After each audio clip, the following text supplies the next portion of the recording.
ଜୟ ଜଗନ୍ନାଥ ସାଙ୍ଗମାନେ ସକାଳୁ ଉଠି ମୁଁ ଟିକେ ଭଗବାନଙ୍କୁ ଜୁହାରେ ନିତ୍ୟକର୍ମ ସାରି ରୁଟି ଭଜା ଆଉ କ୍ଷୀର ଖାଇ ନେଇଥିଲି। ତାପରେ ପିକନିକ୍ ପାଇଁ ବାହାରିଥିଲି।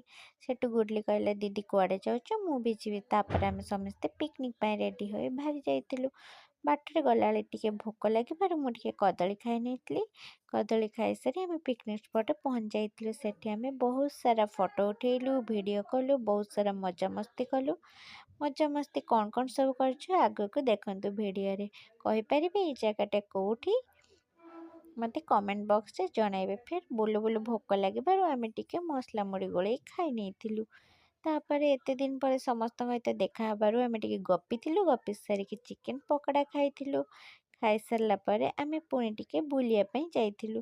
ବୁଲିକି ଆସିଲା ବେଳେ ଆମକୁ ଟିକେ ଶୋଷ ଲାଗିବାରୁ ବାଟରେ କୋଲ୍ଡ ଡ୍ରିଙ୍କସ୍ ପିଇ ଦେଇଥିଲୁ। କୋଲ୍ଡ ଡ୍ରିଙ୍କସ୍ ପିଇଲା ପରେ କୁନି ଝିଅ କହିଲା କି ଚାଲ ଆଣ୍ଟି ଆମେ ବୁଲିବା ପାଇଁ ଯିବୁ।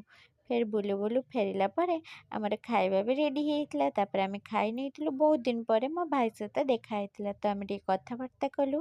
ପୁଣି ଖାଇସାରି ବହୁତ ସାରା ନାଚ ମଜାମସ୍ତି କରିଥିଲୁ। କେମିତି ନିଜ ଲୋକମାନଙ୍କ ସହିତ ସମୟଟା ବିତିଯାଏ ଜଣା ବି ପଡ଼େନା। ତାପରେ ରାତି ହୋଇଯାଇଥିଲା ଆମେ ଘରକୁ ଫେରି ଆସିଥିଲୁ।